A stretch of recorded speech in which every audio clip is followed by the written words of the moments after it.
साथियों नमस्कार, मैं हरिश्चंद्र बर्णवाल। G20 का महासम्मेलन पूरी दुनिया को अपनी ओर आकर्षित कर रहा है।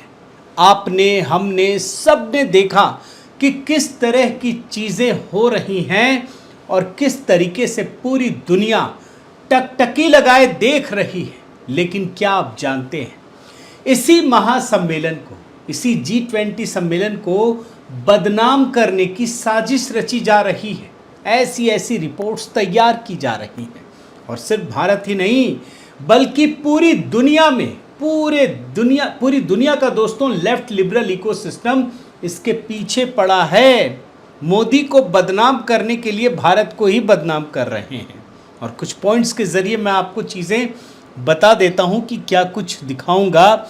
विदेशी मीडिया संस्थान भारत को बदनाम करने में जुटा है। मैं आपको गार्जियन की, रॉयटर की, टाइम मैगजीन की रिपोर्ट दिखाऊंगा, तब आपको सारी चीज़ें पता चलेंगी। G20 पर ग्रहण लगाने की तैयारी हो रही है, काला दाग लगा दिया जाए, कई ऐसी चीज़ें उछाली जा रही हैं।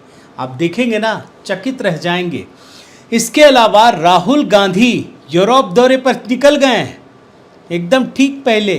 क्यों निकले, उसके बारे में आपको समझना बहुत ज़रूरी है। असली वजह क्या है, और वो भी तब निकले हैं, आप सुनकर हैरान हो जाएंगे, जब भारत जोड़ो यात्रा, जो इनकी मेन यात्रा है जिसको लेके इतना सारा करते हैं, वो उसकी वर्षगांठ थी। उसको अटेंड नहीं किया, बल्कि वो चले गए यूरोप। ये जानना ज़रूरी है क्यों गए। इसके अलावा पाकिस्तान और चीन की बड़ी साजिश का पर्दाफाश करूंगा।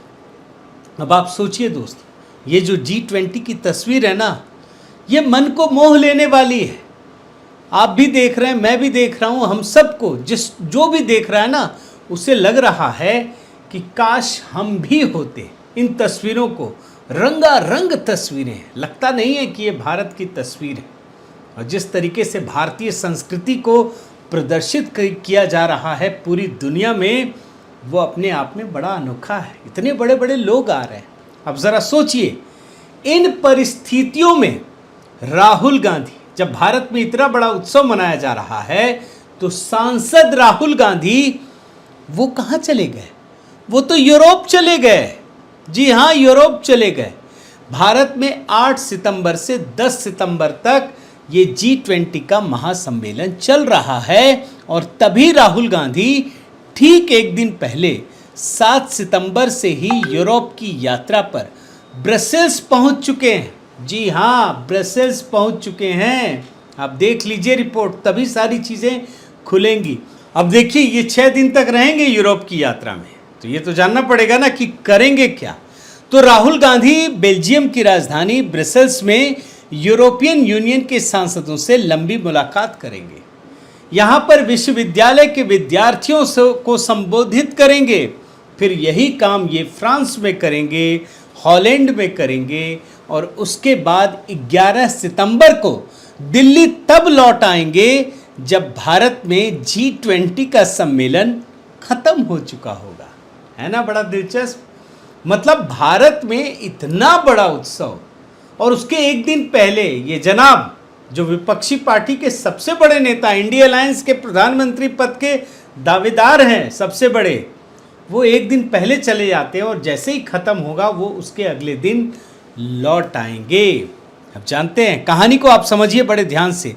राहुल गांधी सबसे पहले यूरोपियन यूनियन के सांसदों से मुलाकात कर रहे हैं, चर्चा कर रहे हैं। और ये वही संसद है दोस्तों जिसने जुलाई महीने में भारत के खिलाफ मणिपुर में हो रही हिंसा पर प्रस्ताव पारित करके भारत सरकार की निंदा की थी। आप सोचिए, भारत का आंतरिक मामला, एक इतिहास में जकड़ी हुई स्थितियां बनी हुई हैं, पहले भी होती रहीं, और ये संसद भारत की बुराई करते हैं, निंदा करती है ये संसद, और उन्हीं से मुलाकात करेंगे। अब आप खुद सोचिए कि इससे क्या स्पष्ट नहीं हो जाता कि राहुल गांधी के इरादे क्या हैं, क्या करने गए हैं।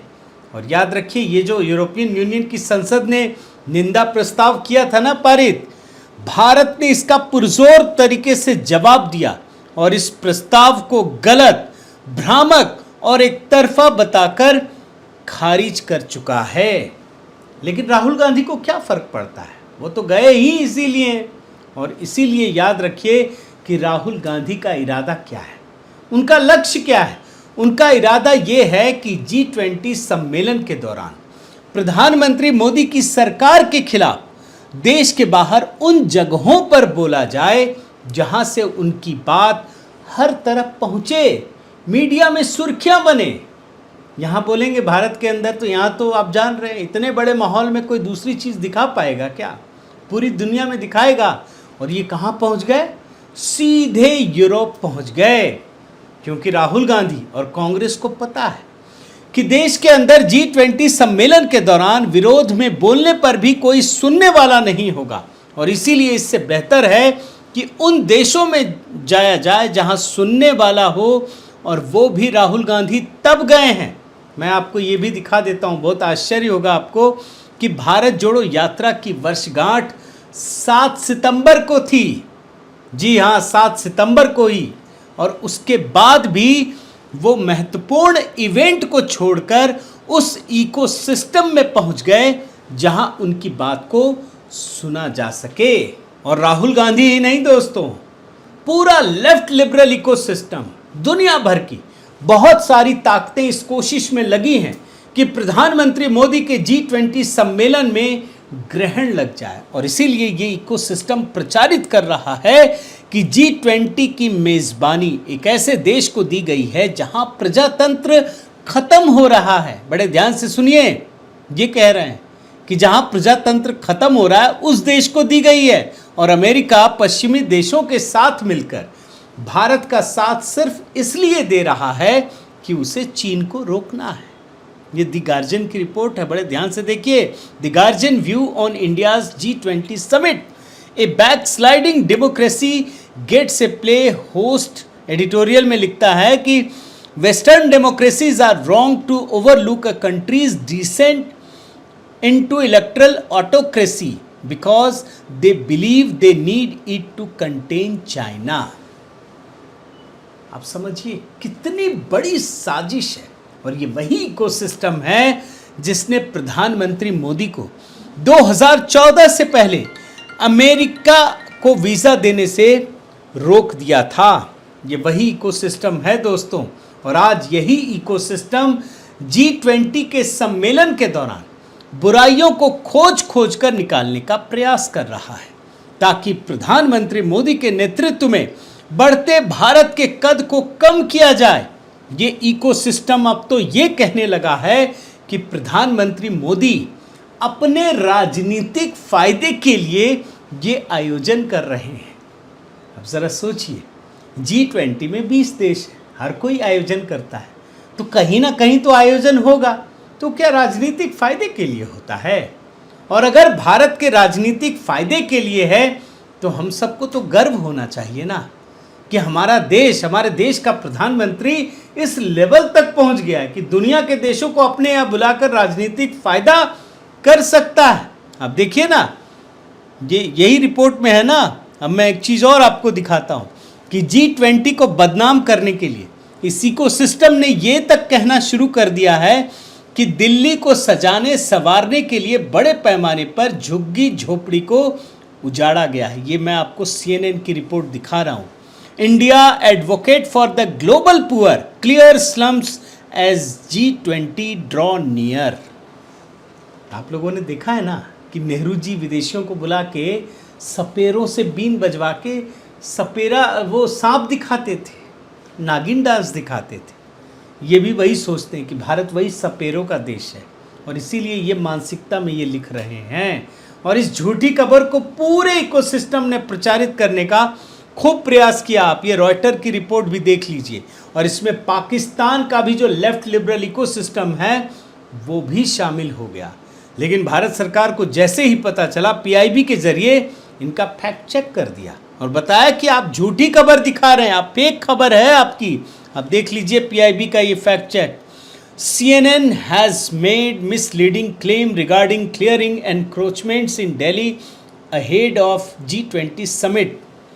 लिखा है उसने, removal of encroachments are in compliance with orders passed by Supreme Court। भैया हम अपने नियम कानून से ही चलेंगे ना। तो जो भी काम किया गया है वो सुप्रीम कोर्ट की गाइडलाइंस के अनुरूप किया गया है।